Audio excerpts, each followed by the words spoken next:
Welcome to another podcast of Joe Reagan's Conversations. And Joe, I don't know, it was kind of a busy week. How's your stock doing? How's your 401k doing? I mean, Uh, mine's doing great. it, I don't know how many of our listeners are going to be familiar with Dave Portnoy from Barstool Sports.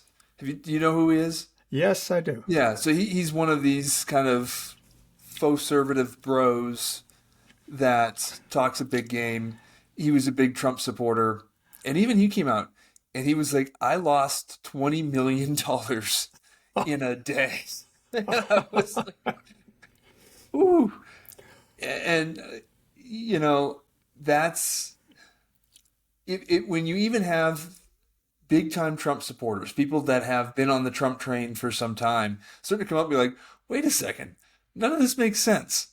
And I think if there's one thing that's shifted, I think in a lot of different media outlets, even on Fox News, you start to see a lot of these commentators be like, this doesn't make any sense.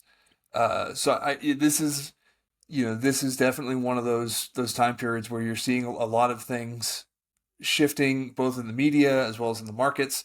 You have Trump going after the Fed chair, Jerome Powell, which of Yeah. course Trump put him in that position as well. And I don't know about you, Gary. You know what really upsets me. This is one of those moments where it's like I You know don't this. get, come on, let's face it, this is sport. Come on. You don't get upset. You Well, relish this. well, no, because one thing that really frustrates, at the end of the day, right, as a leader, right, the leader, the buck stops here. And that's something that I've always taken very seriously is the fact that as the person in charge, as someone that has throughout really my entire professional life has always been a manager, a boss. I've always had folks that worked for me. I've always embraced this idea way of if something goes well, they did it. If we need to do Yeah. something better, then we're going to work on it. And if something went wrong, it's on me Yeah. because I'm the one in charge. I have to own everything that my group does and fails to do. And when I watch Trump get up there and just nothing is his fault. Oh, no, this is all Powell's. The market would be doing great if it wasn't for Powell. Nope, not true.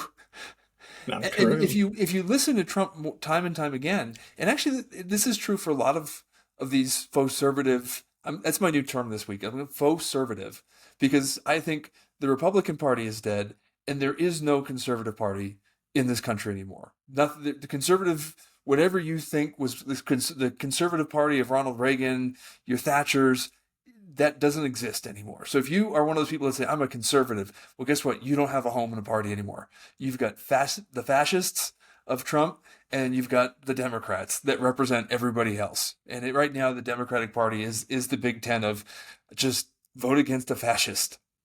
But that's where a lot of these leaders have come out, or quote unquote leaders, and it's clearly it's this person's fault or that person's fault. And these are people that were in those circles, and suddenly when they're not willing to toe the line anymore, suddenly, oh no, no, no, it's their fault. They're the problem. And that just it's a fundamental leadership failure that upsets me at a much deeper level. I mean, we can have differences on policies and that's fine. But when it comes to when you're elected, the people are sending you there to be a leader. And if you can't even abide by the most basic principles of leadership, then you don't belong in that seat. You don't belong in that office. And that to me is the most, well, and that maybe not the most, but one of those areas that you just every time someone opens their mouth on the Republican side, just shake my head and be like, that's wrong. Well, what gets me on the Republican side is those ex-military Hmm. that served two or three tours over Yep. in Iraq and Afghanistan and Yep. everything like that. And where they come off with some other stuff, I don't believe it. I mean, I think Cotton is one senator out of Arkansas. I'm saying, okay, guys. I mean, which army were you in? because some of my training would never lead me down the path the way that Cotton is going. So, Yep. I mean, that's the one thing. But you know, the buck stops here. You know who that originated with? Now you have to know your Well, history. Truman had it on his desk, but I know he That's picked it up from, right. but it can't, yeah, Truman had it on the desk, and he actually used that in his farewell address. And I Yeah. think that the exact quote that he used in the farewell address was talking about the decision-making power of the president. He goes, "People have agreed with me and disagreed with me no matter what." He goes, Hmm. "But at the end of the day, there's a whole bunch of paperwork that's getting shifted around the government, and it Yeah. winds its way to the president's desk. And at Yeah. that point, that there's nowhere else for it to go." And that's That's where right. that's kind of and he even talks about his own service in World War One during Hmm. that farewell address, and it's all tied into this notion of exactly what I was just saying, of that leadership of when you're in charge, you have to own all those mistakes. That's on you, no matter Yeah. what. Even and you might have people that mess up, but you still have to own it. And I think anyone's ever served a day in the military in a leadership role, and I've Hmm. talked to a couple of veterans about this. It's one of those things that we joke about quite regularly. It's like, oh, we all miss the military, except for Saturday night or Sunday morning when you get the phone call and be like, "Hey, your soldier is in jail. You need to come pick them up and then tell us why this person is in jail." I'm like, I don't know why this person is in jail. I told them not to do anything dumb, but that's the reality that Oh yeah. we've all faced. And but that is the burden of leadership. That's Yeah. the burden of command. Yeah. Well, all the services are different in the way they, go about leadership. I mean, the Navy's different than the Army's different than the Air Force, and then you got the Marine Corps. I will So, say I will say I feel like the Army and the Marine Corps have a lot more in common in the style of leadership because they are a ground oriented force. And I think that there's a culture piece there. The Marines tend to be a little bit more involved. In fact, some of the greatest leaders I've ever met were in the Marine Corps, and you know that means something if I'm saying that. yeah. And I think that's because the Marine Corps has always adopted this rifleman first mentality, Hmm. and so that's why that sort of leadership style Yeah. permeates within the Marine Corps. And in the Army, there's a little bit of a difference because Hmm.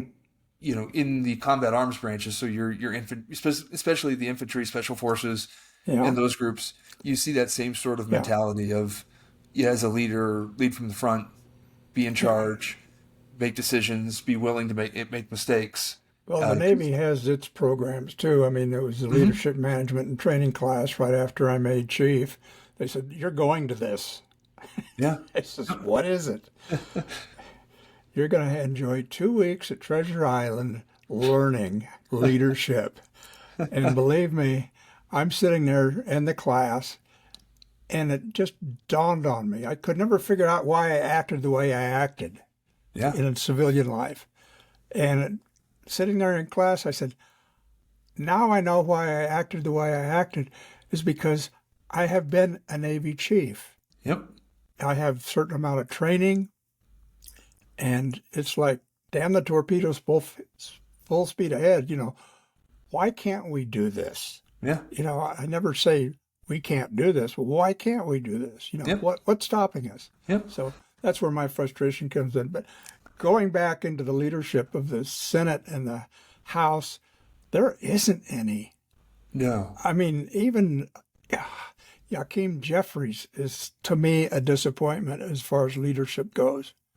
I You, mean, he, I attended the Hickenlooper town hall earlier in the well, it was last week, I guess. last week, Yeah. yeah.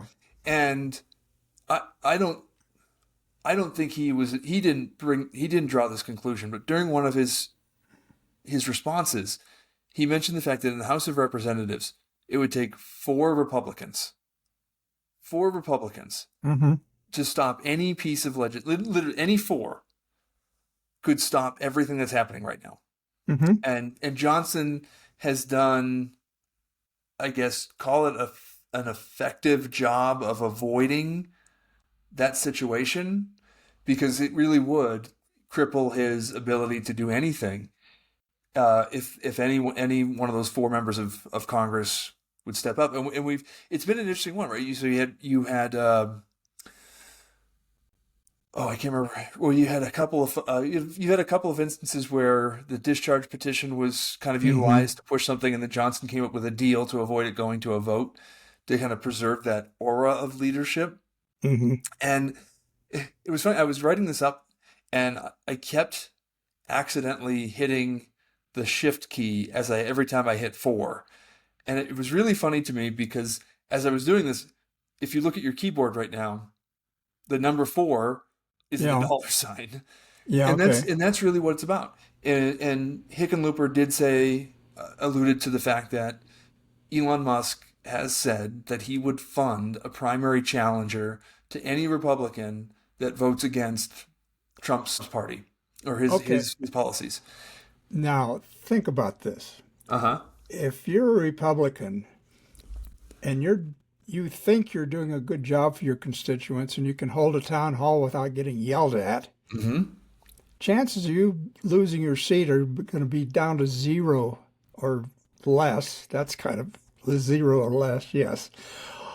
Because people will vote for you. They don't give a damn about Musk and his money. He can throw as Mm-hmm. much money as he can in there.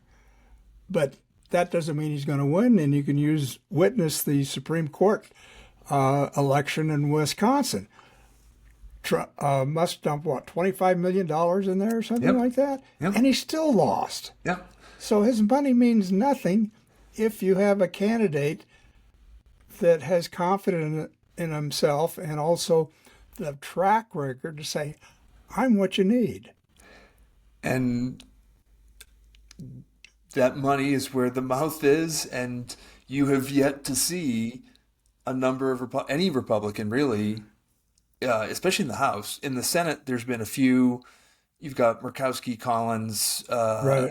actually even Rand Paul has been very vocal about coming out against the tariffs Yeah. because I mean, he for all his faults has stuck to his guns about being a free market person and has just railed against tariffs. Yeah.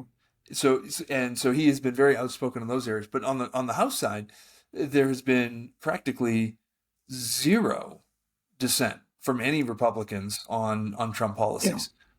So I mean, it just, I mean, we could take a example here in Colorado's fifth, our own Jeff Crank, who's, I mean, you talk about lack of leadership. I mean, this guy, I've watched his video clips and he is so 1960s, 1970s. I cannot believe it. I mean, he cannot even give us a talk impromptu. He's got to read everything. It's all got to be out there in front of him. He reads his speeches basically more than anything else. So it's like, well, I have a minute and a half here, so this is what I'm going to read to the folks.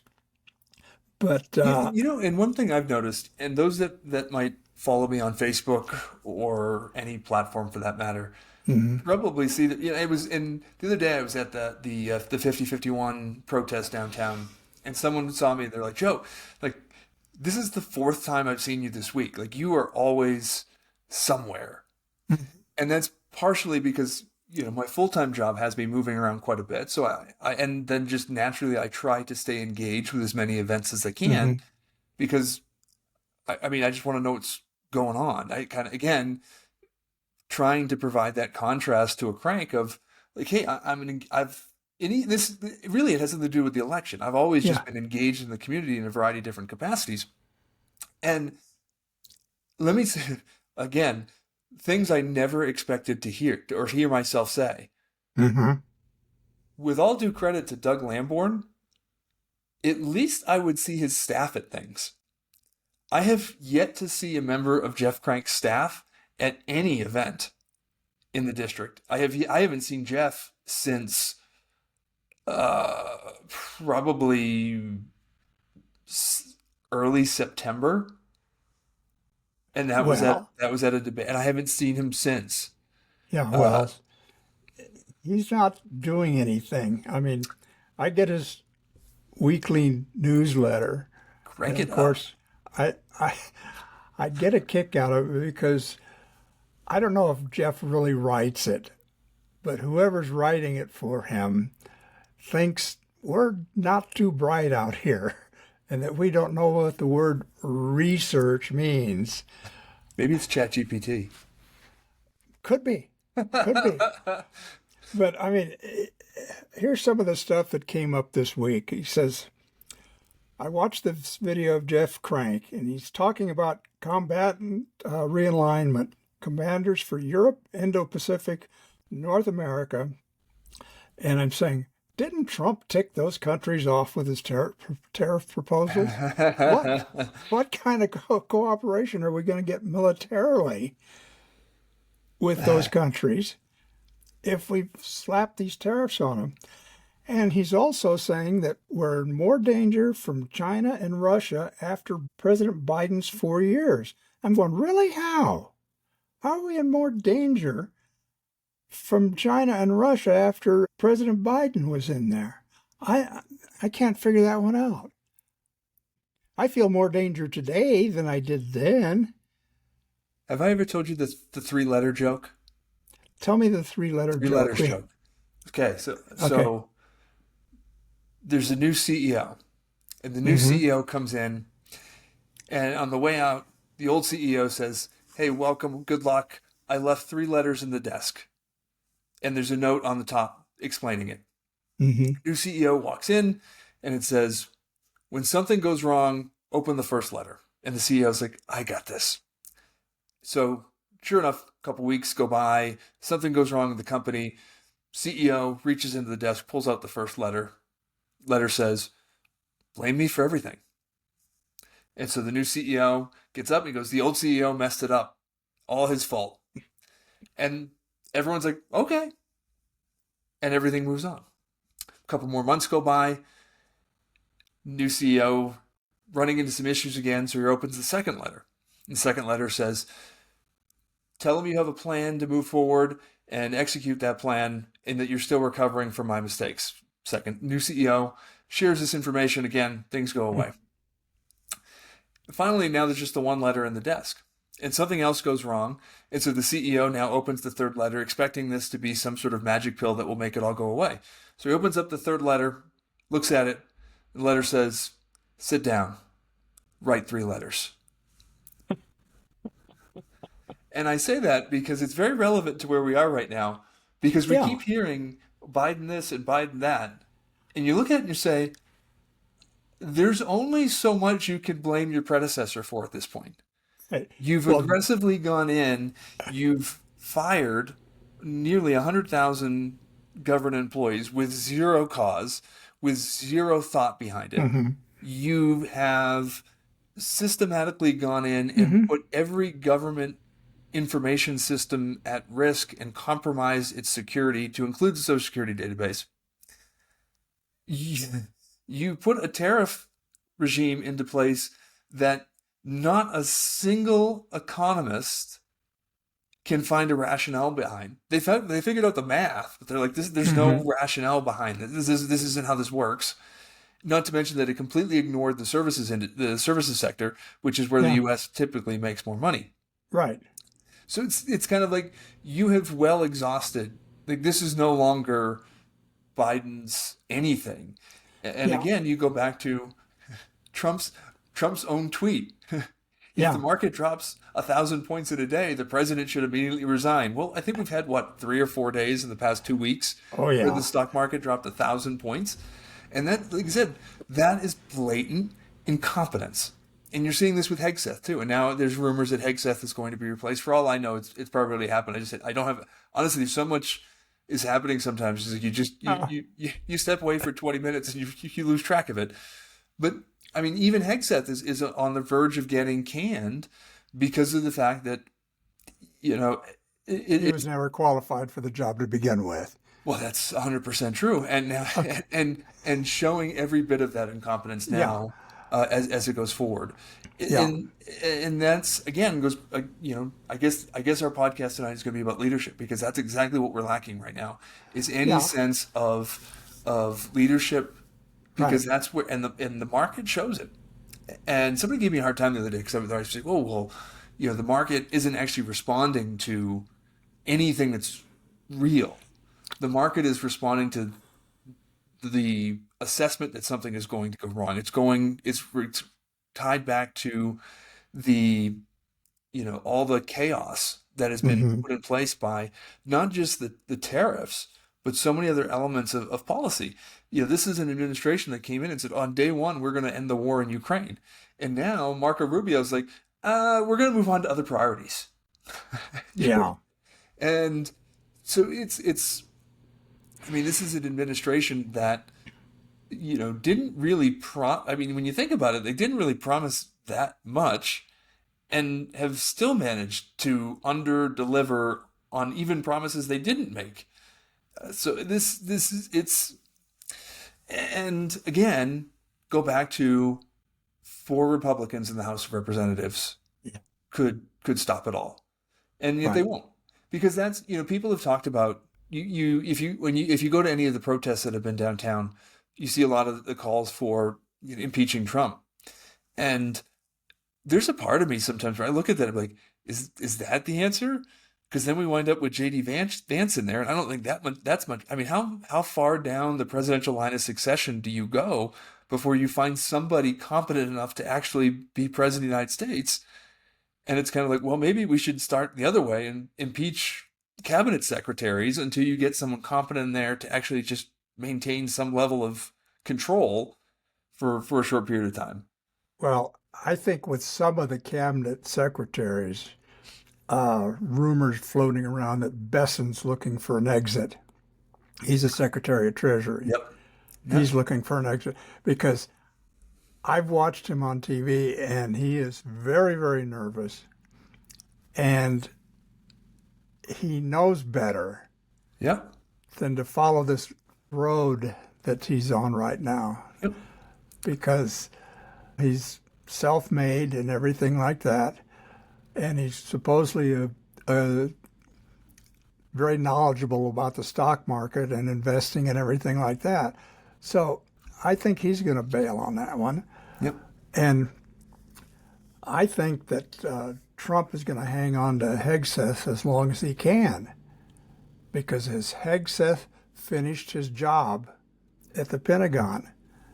Yeah. Circling back to old Jeff Crank here, he's talking about the Golden Dome. And I think, oh, golden toilet, golden dome, it kind of fits. But it's going to take how many years to develop the program? You can't take it off the shelf. I mean, you can't use Israel's golden dome because it's only covering a very small area. So you want to cover the whole United States? How many decades is it going to take to develop that program? And what's the cost? And by the time even get down to the prototype, Trump's going to be out of office.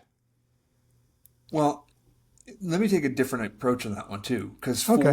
for it to be successful, Mm-hmm. you also need, and this is actually going on right now. So you hear in the news today there was discussion around more what they call over the horizon radars going Mm-hmm. into or either Oregon or Idaho. But this is a part of that defense network. Also requires heavy collaboration with the Canadians. Ah, With but we have the tariffs on the Canadians. well, and this is where I can't remember which newspaper had it, but it was a picture of Donald Trump sitting there playing checkers with the rest of the world playing chess, Right. which of course is the analogy that's brought up often is, and, Yeah. and this is by Donald Trump's. If you read The Art of the Deal, right, that is his mentality of how you do things. It's a Yeah. very transactional approach to everything, and that is not the way that the world works. Yeah. And we do need the Canadians to support, and to bring it back locally.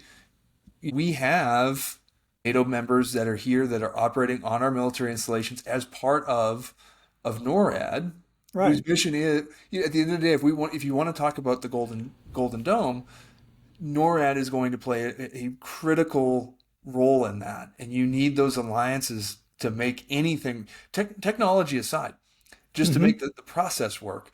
You need Right. those allies that are going to be a big part of that, and that's where you're seeing that narrow view on on decision making, that narrow Hmm. view on transactional policies, that is doing a great disservice to, at the end of the day, right? I think, again, let's put the technological limitations aside and just, would we all agree that having a ballistic missile defense capability for the United States would that's not a bad thing?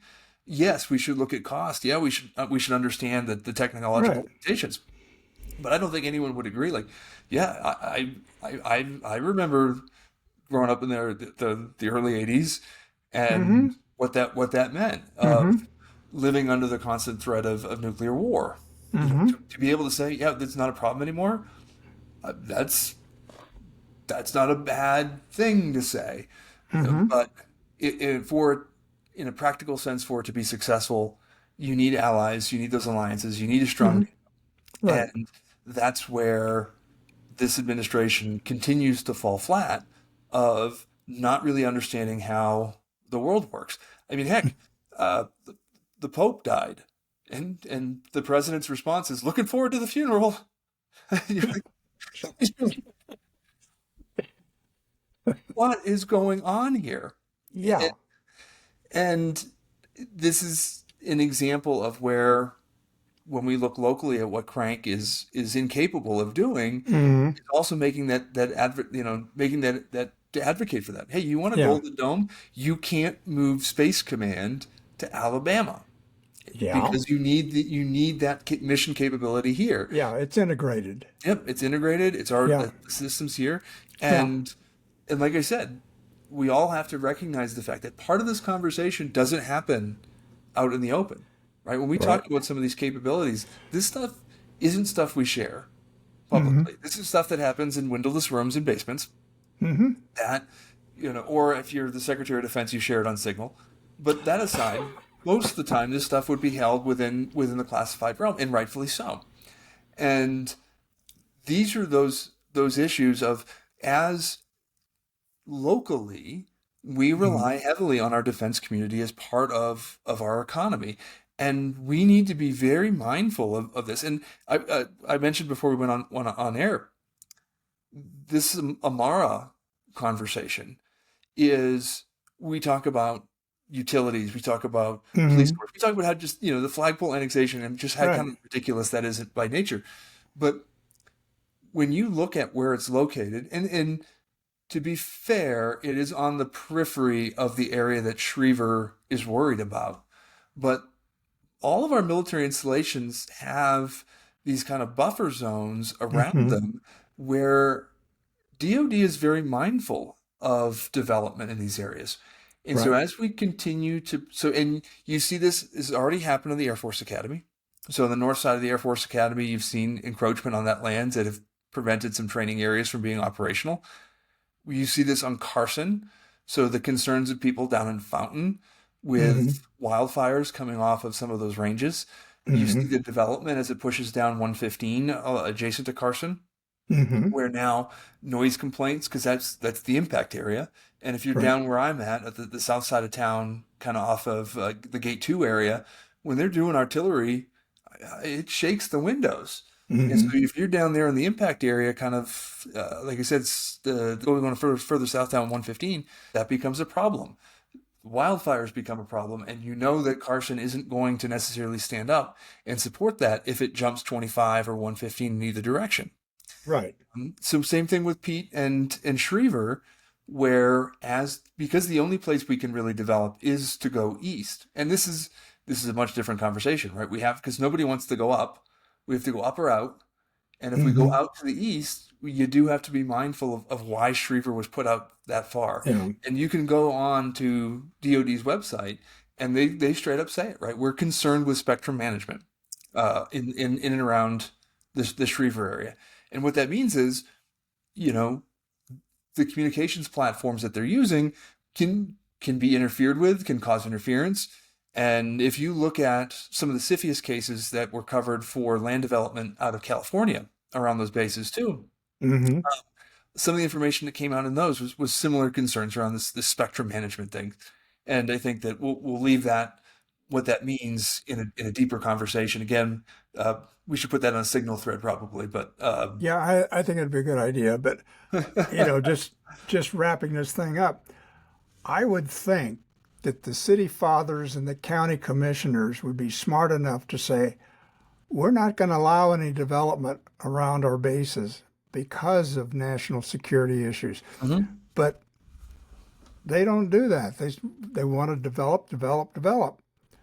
And they think that the world is going to stop if we quit developing.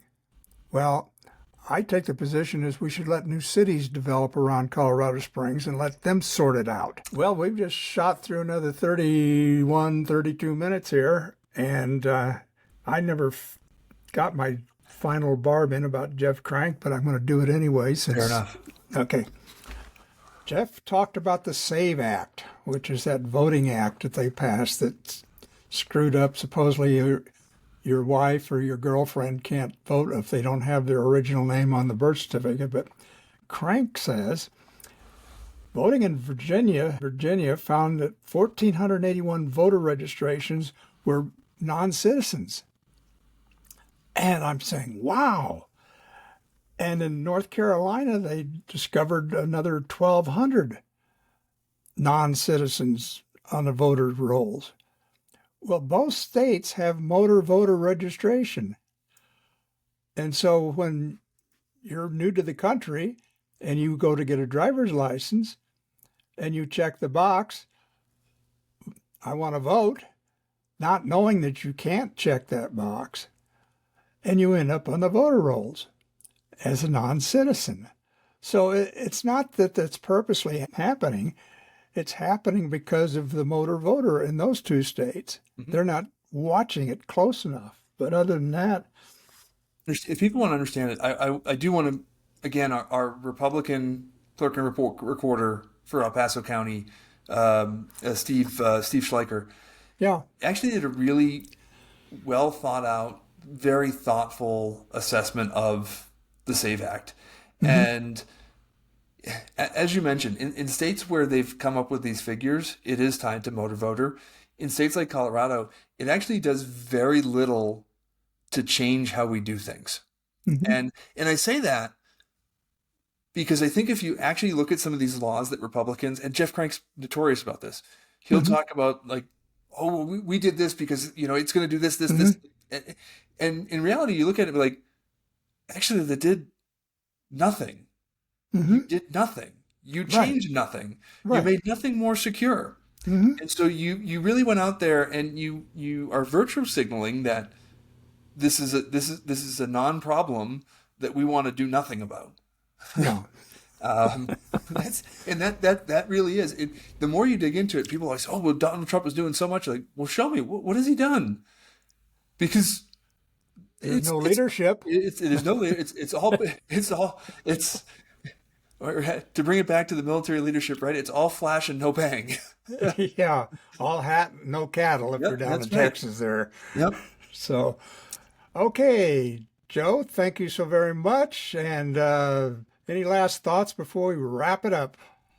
Oh, it's always a pleasure. It's been great to see the folks that have been coming out. 2 snowy weekends, but yet you saw City Hall Plaza just filled with people out there that are sick and tired of this nonsense. Yeah. And I as I tell people, you deserve better leadership than what we have today. And it is going to be an exhausting 2 years.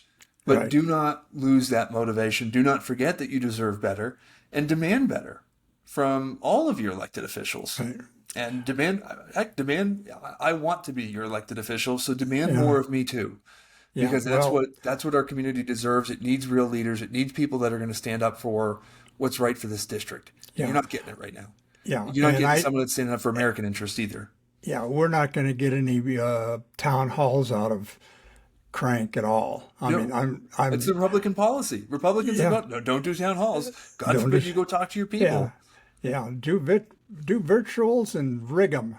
And I've been very fortunate. I've been trying to make it out to, as our state level reps have been hosting town halls. So I've been following Mark Schneider around. I've been Amy Pascal had one a couple weeks ago. I was down in Fountain last weekend for Okay. one. So I'm trying to make it to as many of these as I can as well.